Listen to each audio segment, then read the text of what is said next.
Hello, how are you? I'm CJ Miller. I'm in Shreveport, Louisiana, across the Red River from beautiful Bossier City, Louisiana, and I'm sitting here and you know, uh I'm about to snack on some chicken. I tell you, today I've been really good. The only thing I've had uh yeah, literally the only thing I had all day long occasionally was a handful of unsweetened, unsalted, mixed nuts, out of a jar of mixed nuts.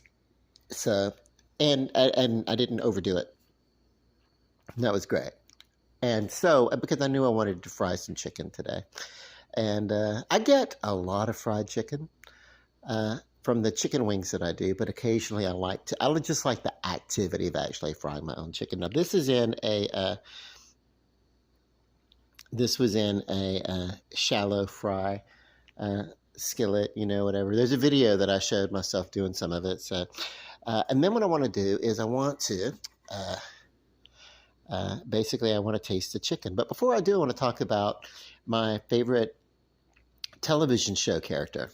So, do you remember 1979, 1980? People my age and a little older, yes, but it was the era of the slasher movie, the real good slasher movies. Uh, Kind of started with 78's Halloween, but I wasn't quite to that point yet. I knew the movie was there.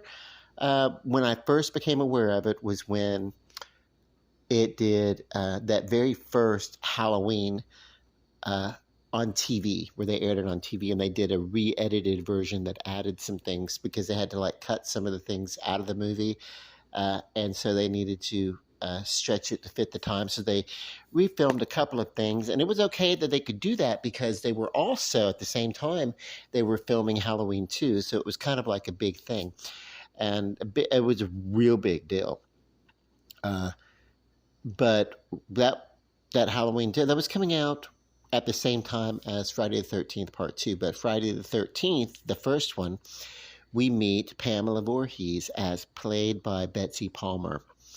Now, Betsy Palmer was a great movie star.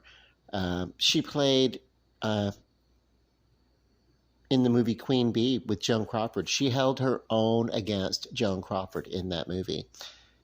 Sort of, she was kind of the sweetheart character, and Joan Crawford drove her to madness and suicide, whatever, spoiled it. And so Betsy Palmer in Friday the 13th plays the mother of Jason, who's like killing everybody to avenge the death of her son because they were, terrible counselors that should have been paying attention. And you can almost relate to the mother's anguish and how the mother would want to seek revenge. You know what it would almost take something that catastrophic to really drive somebody to that kind of madness. You almost can feel that. Oh, I'm coming to the part of the soap opera, but I'm just leading up to the psychology behind it, why I love these characters so much. Yeah, you really can understand that. And I was a boy, so I love my mother, so I would want my mother to avenge me, like whatever. You could sort of get where I'm going at. So, well, there was a character on this show, The Edge of Night, which was an afternoon soap opera.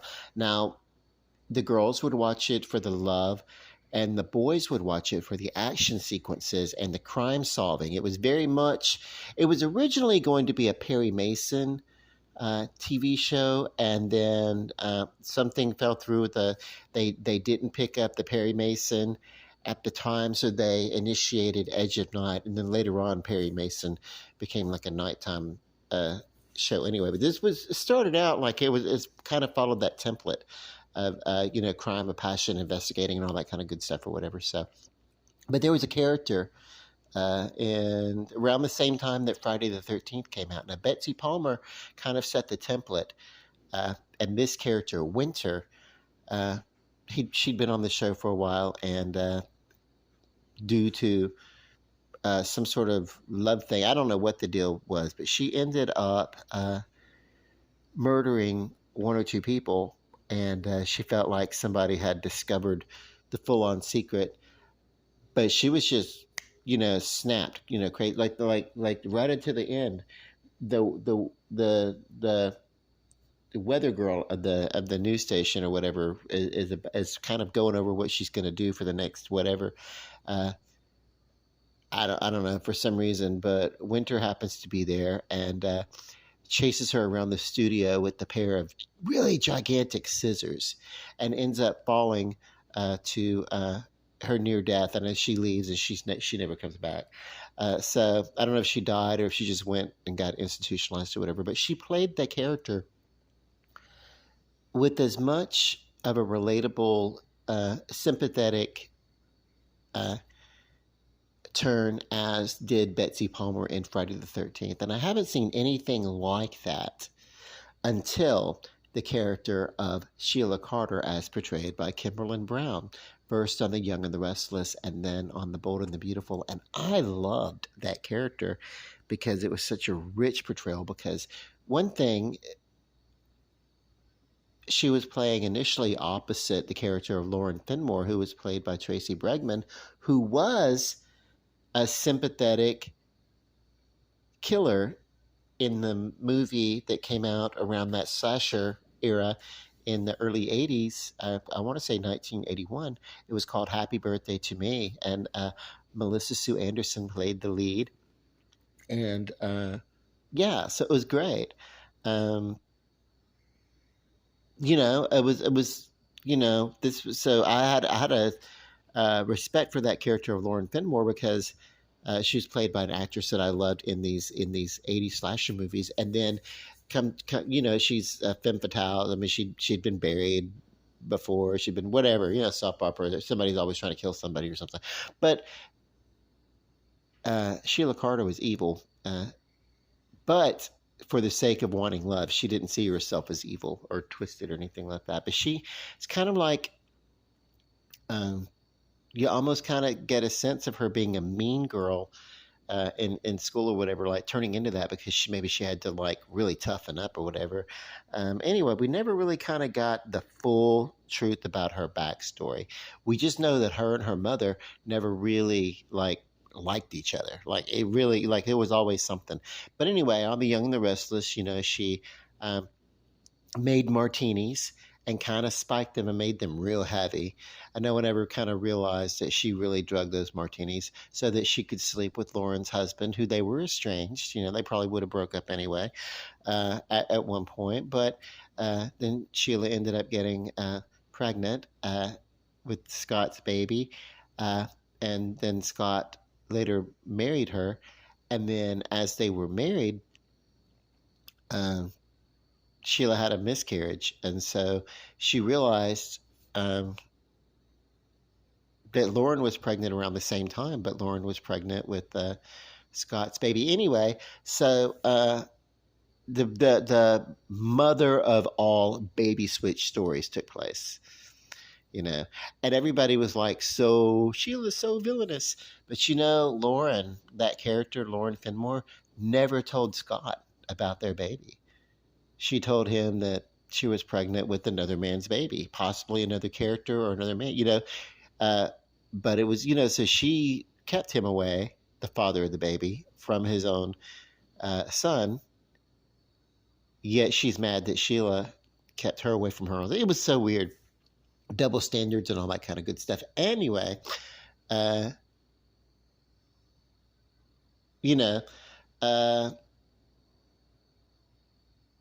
they feel like they have written her into a corner. I'm gonna take it. Oh my god, this big super crispy bite real quick. This is about food. This was an extra piece of skin, so it was like, just go ahead and just clog up the heart right now.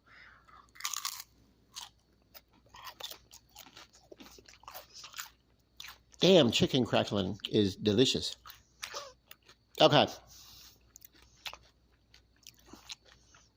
That was the best part right there. Okay, so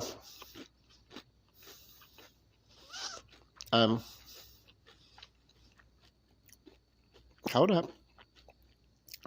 Yeah, it tasted like a fried pig skin, but it was fried chicken skin. I feel like if we do that right, we can discover a new, like if there's extra skin that we don't want, that we, if we deep fried it like that, that we could make a snack, you know.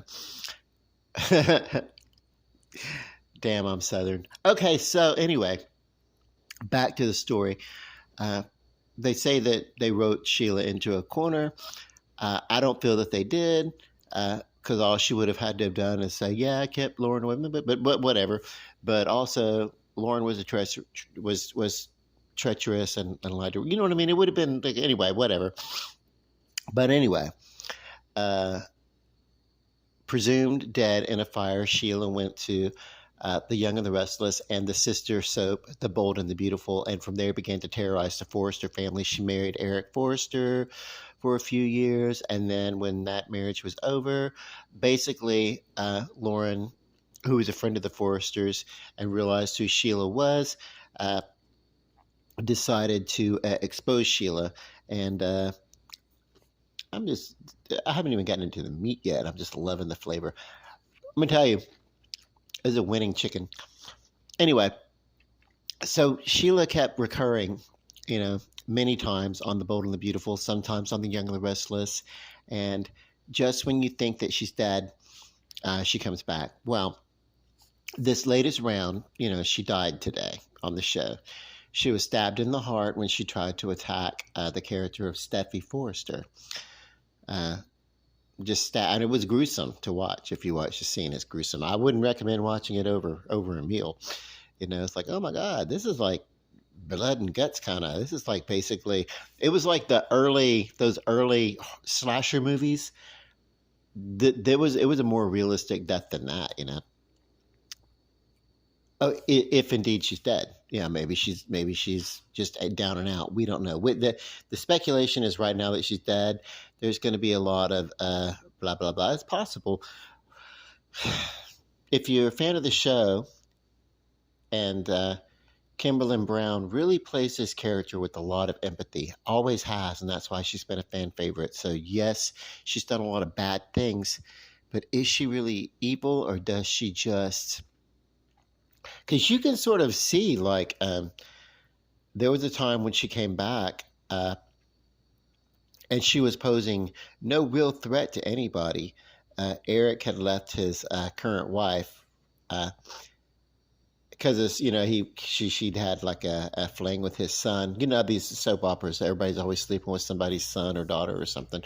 Especially Bold and the Beautiful. It's like, damn, do they have you know, just one bloodline or more than one or two bloodlines? Because all, you know, it's like, damn, you know, it's hard to keep up. Like there's one character, and he has his brother is involved with his sister because they're each his half sibling, uh, but they're not related to each other. That's how wild this show is with the, you know, it's a smaller cast, so they're trying to do whatever, you know.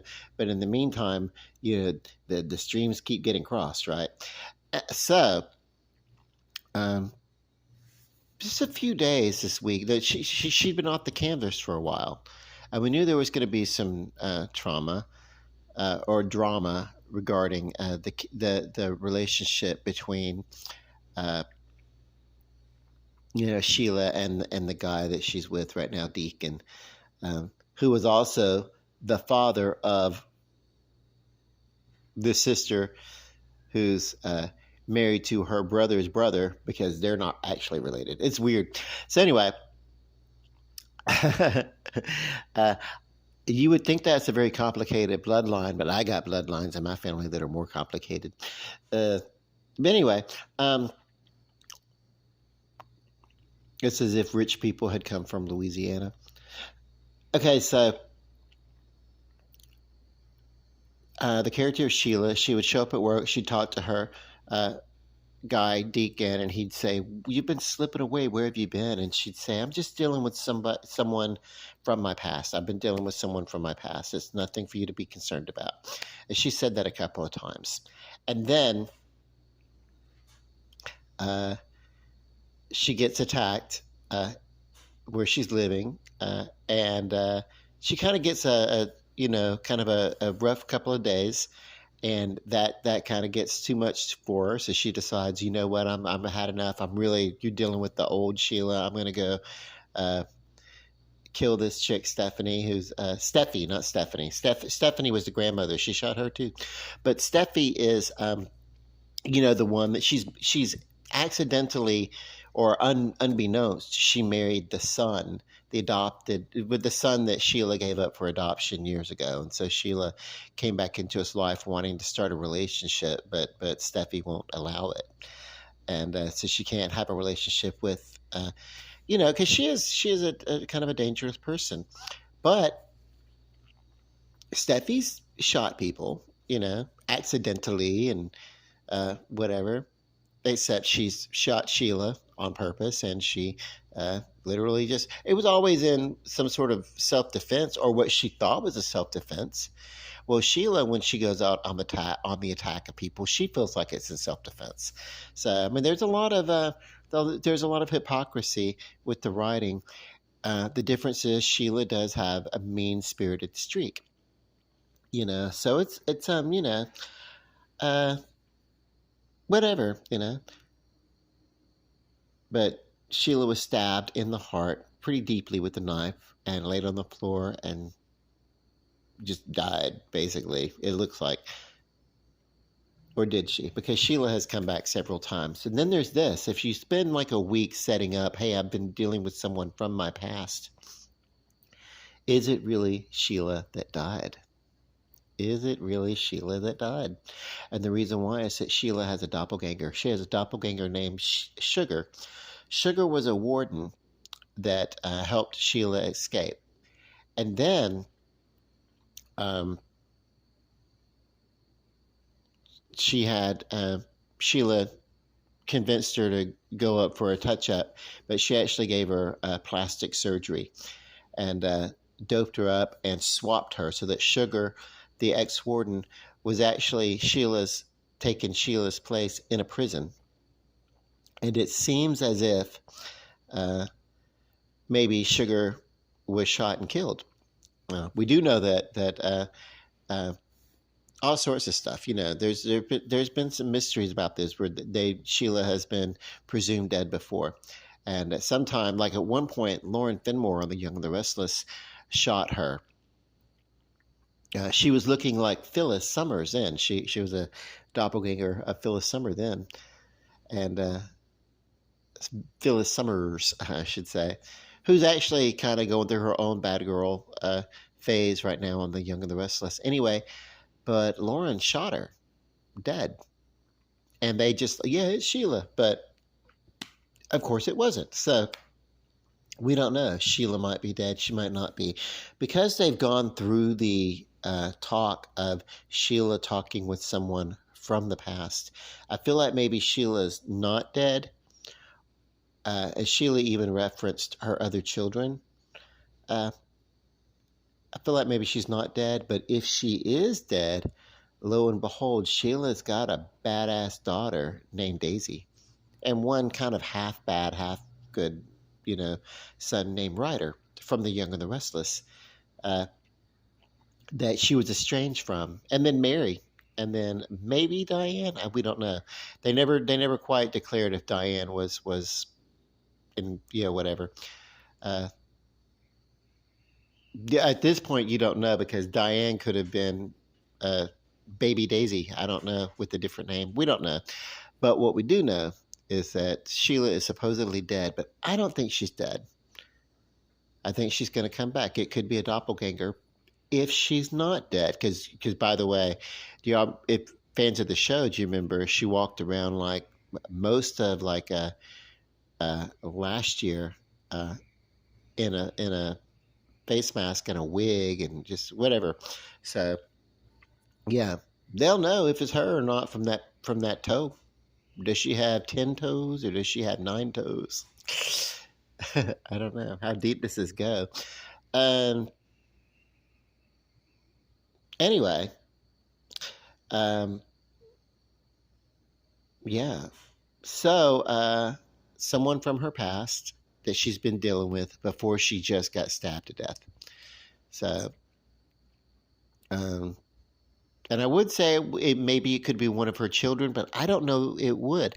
I don't know that she would go crazy over not being able to get in contact with the one son that they were estranged from